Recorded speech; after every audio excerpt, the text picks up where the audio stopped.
Hello बच्चों, नमस्कार, good morning. कैसे हैं आप लोग? आशा करते हैं बहुत अच्छे होंगे। हाँ, ये जरूर है कि इस समय अपने गोंडा में गर्मी बहुत जबरदस्त हो रही है। गर्मी बहुत ज्यादा है। अब जो हमारा फिजिक्स का सीक्वेंस चल रहा है उसी में वैद्युत चालन चैप्टर, उसी में आज हम आगे चलते हैं। पीछे वीडियो नहीं देखे हैं उसको जरूर देखेंगे। हम बार बार बताते हैं ये चैप्टर ऐसा है कि हर टॉपिक अपने पिछले वाले टॉपिक से कनेक्ट है और बहुत इंपॉर्टेंट चैप्टर है। तो इस चैप्टर में हम पीछे धारा घनत्व क्या है ये हमने पढ़ा दिया, और वैद्युत धारा और धारा घनत्व में संबंध हमने पढ़ा दिया। अब आज नई टॉपिक स्टार्ट करते हैं। तो देखिए आज नई टॉपिक क्या है आप लोग। नई टॉपिक है गतिशीलता। एक बात तो बता दिया है, इस चैप्टर से एक एक नंबर, दो दो नंबर खंड खंड में बहुत क्वेश्चन मिलेंगे। तो ये गतिशीलता क्या है देखेंगे।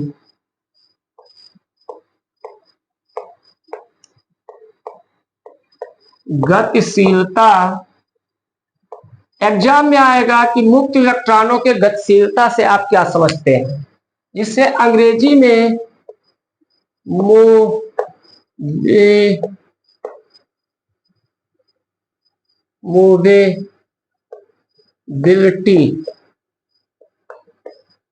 तो देखिए गतिशीलता क्या है, बहुत आसान शब्दों में समझिए। एक बात तो हम पीछे ही पढ़ा दिए हैं कि धातुओं में भाई वैद्युत चालन बहुत जबरदस्त होता है। धातुएं विद्युत के सुचालक होती हैं।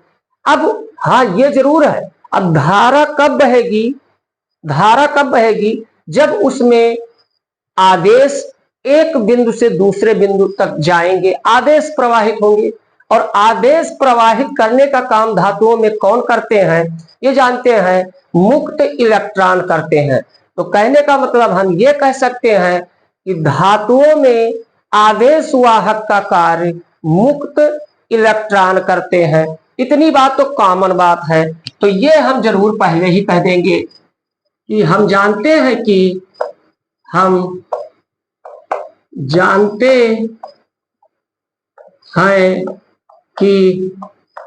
धातुओं में विद्युत चालन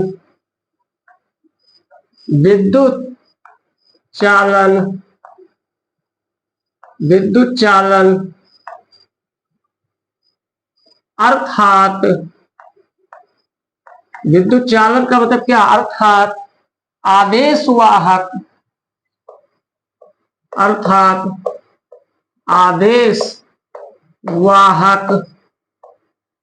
का कार्य, आवेश वाहक का कार्य मुक्त इलेक्ट्रॉन करते हैं। मुक्त इलेक्ट्रॉन करते हैं। ये बात तो हमने इतना जो लिख दिया, वो कहते हैं, हमारे कहने का मतलब जैसे कोई प्रोग्राम, फंक्शन, ऑर्केस्ट्रा होता है तो उसमें पहले बाजा बजाया जाता है। तो ये मान लीजिए एक बाजा बजाया गया है, इसके बारे में हम लोग इतनी बात कह दिए हैं। अब देखेंगे ये गतिशीलता तो समझ पा रहे होंगे भाई, मुक्त इलेक्ट्रॉन आवेश वाहक का कार्य करते हैं। अब मुक्त इलेक्ट्रॉन की स्पीड उस क्या होती है, आवेश ढोने का वेग क्या होता है। जो आवेश ढोने का वेग होता है याद कीजिए, उसे अपवाह वेग या अनुगमन वेग कहते हैं। इतना बात तो पहले से जानते हैं। तो गतिशीलता क्या होती है इस साइड में देखिए। गतिशीलता को पहली चीज तो म्यू से प्रदर्शित करते हैं। एक बात है गतिशीलता को म्यू से, और म्यू बराबर होता क्या है, BD/E। अब समझ रहे होंगे कि गतिशीलता बराबर होता है अपवाह वेग या अनुगमन वेग बटा वैद्युत क्षेत्र की तीव्रता या वैद्युत क्षेत्र। अब अगर E बराबर क्या कर दिया जाए, E बराबर 1 कर दिया जाए, तो भाई E बराबर 1 न्यूटन प्रति कूलाम कर दिया गया। तो अब गतिशीलता म्यू बराबर क्या हो जाएगा, BD। तो यहीं से परिभाषा लिख सकते हैं। ध्यान दीजिए, अपना खुद बना के लिख सकते हैं। भाई कहने का मतलब क्या हुआ, बहुत सिंपल शब्दों में, गतिशीलता अनुगमन वेग के बराबर होती है। सामने है, प्रत्यक्ष है, ये कह सकते हैं। तो गतिशीलता जो है वो अनुगमन वेग या अपवाह वेग के बराबर होती है, बट परंतु कब, जब वैद्युत क्षेत्र क्या हो, एकांक हो। वैद्युत क्षेत्र क्या हो, एकांक हो। तो हम यही कहेंगे, अब अनुगमन वेग किसका, मुक्त इलेक्ट्रॉनों का, तो हम यही कहेंगे हाँ क्या कहेंगे, ध्यान दीजिए, हम यही कहेंगे कि मुक्त इलेक्ट्रॉनों की गतिशीलता, गौर कीजिए बात, मुक्त इलेक्ट्रॉनों की गतिशीलता वह अनुगमन वेग है। इतनी बात कह लीजिए। तो यहां पर हम देखेंगे, इसकी परिभाषा लिखते हैं, मुक्त इलेक्ट्रॉनों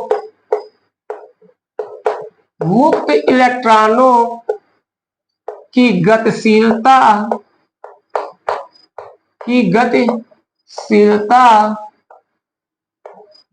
मुक्त इलेक्ट्रॉनों की गतिशीलता क्या है, देखो, मुक्त इलेक्ट्रॉनों की गतिशीलता वह अनुगमन वेग है, वह अनुगमन,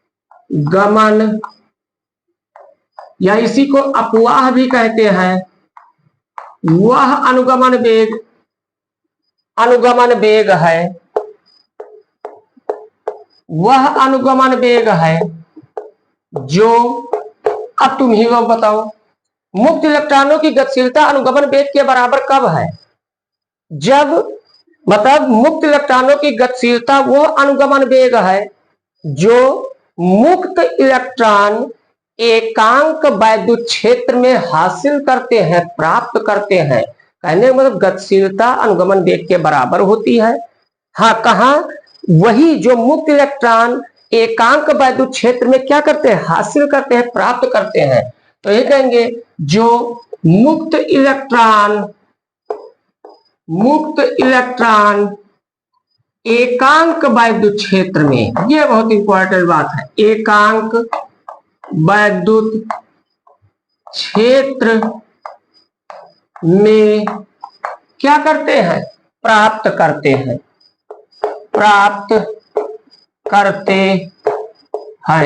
तो ये हमारा गतिशीलता की परिभाषा हो गई। इन्वर्टेड कॉमास बंद कर देते हैं। अब हम यही कहेंगे कि यदि इलेक्ट्रॉनों के अनुगमन वेग, या हम सीधा कह दें कि यदि वैद्युत क्षेत्र ई में इलेक्ट्रॉन के अनुगमन वेग Vd हो, तो यही कहेंगे। हाँ, ये भी कह दीजिए कि अनुगमन, ये गतिशीलता को किससे प्रदर्शित करते हैं, तो इसे म्यू से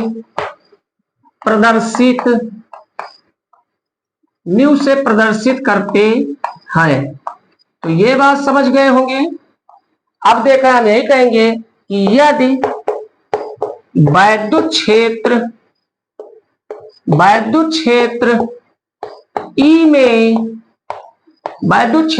में क्या, यदि वैद्युत क्षेत्र ई में अनुगमन वेग Vd हो, ई में अनुगमन वेग Vd हो तो गतिशीलता म्यू इक्वल क्या होता है, म्यू इक्वल Vd अपान ई।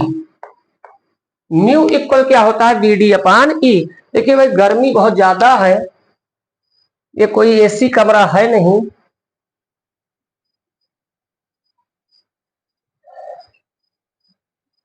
अब देखेंगे बात, इसी को ये भी बदल के भी हो सकता है, अनुगमन वेग म्यू बराबर Vd अपान ई हो गया, या दूसरे शब्दों में जस्ट इससे पीछे वाला वीडियो देखिए, उसमें हमने क्या किया था, धारा घनत्व J बराबर क्या आया था, NeVd। धारा घनत्व J बराबर NeVd होता है। अब यहां से अगर Vd बराबर कहा जाए तो क्या हो जाएगा, J अपान NE हो जाएगा। तो ये हम अगर BD का मान J अपान NE रख दें तो यही बराबर क्या हो जाएगा, J अपान NEE। तो ये गतिशीलता का फार्मूला हो गया, ये गतिशीलता का क्या हो गया, फार्मूला हो गया। अब ध्यान देंगे यहां पर समझेंगे बच्चों। अब हमें क्या करना है, इसका मात्रक देखना है। क्या देखना है, मात्रक देखना है। तो मात्रक बहुत आसानी से देख सकते हैं। तो देखिए मात्रक क्या है, आराम से देखिए, समझिए। यहां पर मात्रक को हम देखते हैं, यहां पर मात्रक को इरेज कर देते हैं, हम इसे इरेज कर देते हैं। तो देखिए मात्रक के बारे में इस साइड में समझ लीजिए आराम से। मात्रक के बारे में समझो भाई, मात्रक के बारे में देखें क्या है भाई, BD अपान E होता है। अब देखिए BD, देखो BD अपान E होता है। अब मात्रक हमें लिखना है तो यहां ध्यान दी, इसमें चकमा जबरदस्त होता है, एग्जाम में आता भी है। BD का मात्रक तो मीटर हो गया, BD का मात्रक क्या हो गया, मीटर हो गया। और E बराबर याद कीजिए, E बराबर F/Q भी होता है और E बराबर B/D भी होता है, विभवांतर बटा दूरी।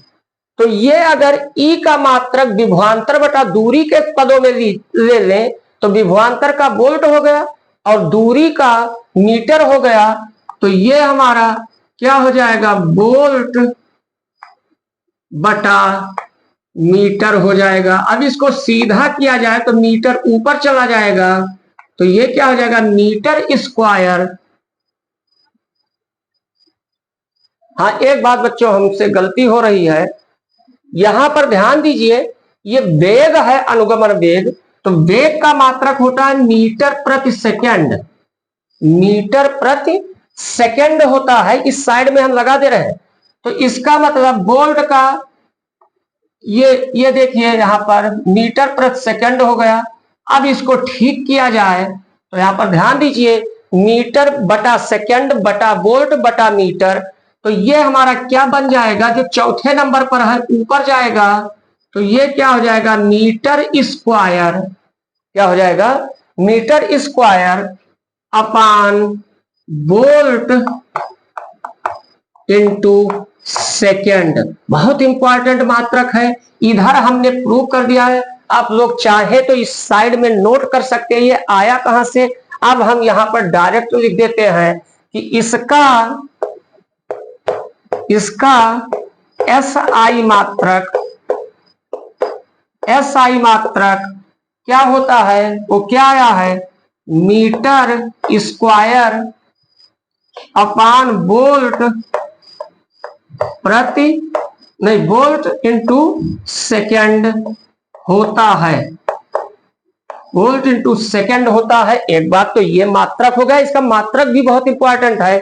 और एक चीज जानिए, गतिशीलता एक धनात्मक राशि है।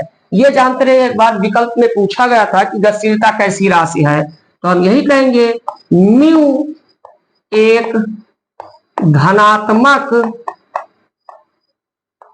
राशि होती है।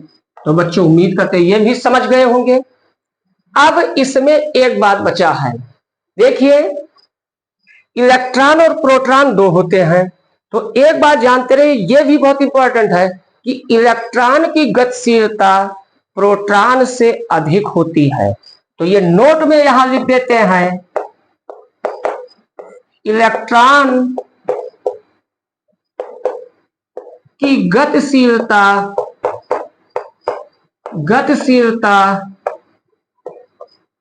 प्रोटॉन से अधिक होती है, अधिक होती है। तो बच्चों उम्मीद करते हैं ये आप लोगों को समझ में आ गया होगा। अब आप लोग इसका स्क्रीनशॉट ले लीजिए ताकि फिर पढ़ा हाँ देखिए बच्चों, अब अगला टॉपिक क्या है, बहुत आसान टॉपिक, वैद्युत प्रतिरोध। वैद्युत प्रतिरोध, इलेक्ट्रिकल रेजिस्टेंस। इलेक्ट्रिकल रेजिस्टेंस, अब इसमें तो ज्यादा हमें कहना नहीं है कुछ, क्योंकि आप लोग इसको हाई स्कूल में भी पढ़ चुके हैं, ये वैद्युत प्रतिरोध क्या है। फिर भी हम याद दिलाते हैं, हाई स्कूल में पढ़े हैं ओम का नियम, याद होगा। ओम के नियम से V इक्वल क्या होता है, IR होता है। ओम के नियम से V इक्वल IR। अब यहाँ B क्या है, दो बिंदुओं के बीच विभवांतर है, I उसमें बहने वाली धारा है, R क्या है, प्रतिरोध है। R को इसको पक्षांतर कर दिया जाए तो R इक्वल क्या होगा, B अपान I हो जाएगा। अब अगर सिंपल शब्दों में कहा जाए कि भाई प्रतिरोध क्या है, तो हम यही कहेंगे कि किसी चालक के सिरों के बीच उत्पन्न विभवांतर तथा उसमें बहने वाली धारा के अनुपात को चालक का प्रतिरोध कहते हैं। समझते हैं कि प्रतिरोध का काम है धारा के मार्ग में बाधा उत्पन्न करना। सिंपल शब्दों में अगर कहा जाए प्रतिरोध क्या है, तो जो भी शक्तियां धारा के, वैद्युत धारा के मार्ग में बाधा उत्पन्न करती हैं, उन्हीं को हम प्रतिरोध कहते हैं। तो यही देखकर हमें कह देना है, तो हम क्या कहेंगे, ध्यान दीजिए खुद ही, हम यही कहेंगे कि यदि किसी चालक के सिरों के बीच, हाँ ये कह दे कि जब किसी चालक के सिरों के बीच विभवांतर उत्पन्न होते हैं तो उसमें वैद्युत धारा बहने लगती है। तो उसमें क्या बहने लगती है, वैद्युत धारा। इतनी बात तो हम कॉमन शब्दों में चूंकि पहले कह देंगे, तो हम यही कहेंगे कि जब किसी चालक के सिरों के बीच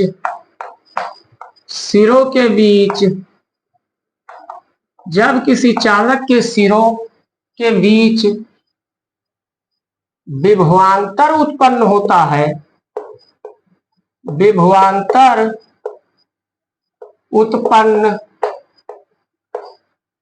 होता है, तो उसमें क्या बहने लगती है, उसमें वैद्युत धारा प्रवाहित होती है, प्रवाहित होती है। इतनी बात तो कॉमन हो गई। अब हम इसकी परिभाषा यही देखकर कह देते हैं, खुद ही बनाइए, देखिए क्या कहेंगे। हम यही कहेंगे किसी चालक के सिरों के बीच उत्पन्न विभवांतर, किसी चालक के सिरों के बीच उत्पन्न विभवांतर तथा उसमें बहने वाली धारा के अनुपात को उस चालक का प्रतिरोध R कहते हैं। तो सीधा इन्वर्टेड कॉमास में किसी चालक के सिरों के बीच उत्पन्न विभवांतर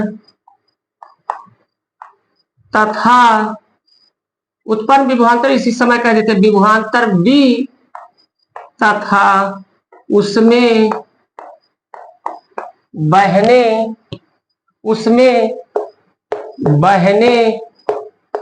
वाली धारा I, उसमें बहने वाली धारा कितना, I के अनुपात को वैद्युत प्रतिरोध कहते हैं। वैद्युत प्रतिरोध R कहते हैं। उम्मीद करते हैं 66, ये लगा दीजिए भाई नोटेड कॉमाज, वही जो 66 99 कहते हैं वही लगा दीजिए। तो अब देखेंगे क्या हो गया, वैद्युत प्रतिरोध की परिभाषा हो गई। अतः प्रतिरोध R इक्वल क्या हो जाएगा, देखिए B अपान आई। उम्मीद करते हैं समझ में आया होगा। R इक्वल V अपान आई होगा। अब इसके मात्रक की बात आई तो इसका मात्रक यहीं से देखिए विभवांतर का वोल्ट हो गया और धारा का एम्पियर हो गया, तो वोल्ट प्रति एम्पियर अथवा याद होगा अथवा ओम OHM ओम होता है। तो बच्चों अब नेक्स्ट वीडियो में वीडियो बहुत लंबा चला जाएगा। अब नेक्स्ट वीडियो में जो बहुत इंपॉर्टेंट है विद्युत प्रतिरोध का बीमा और मात्रक, मूल मात्रक MKS पद्धति में मूल मात्रक निकालेंगे जो बहुत इंपॉर्टेंट है। अब हम नेक्स्ट वीडियो में मिलेंगे, तब तक के लिए जय हिंद जय भारत।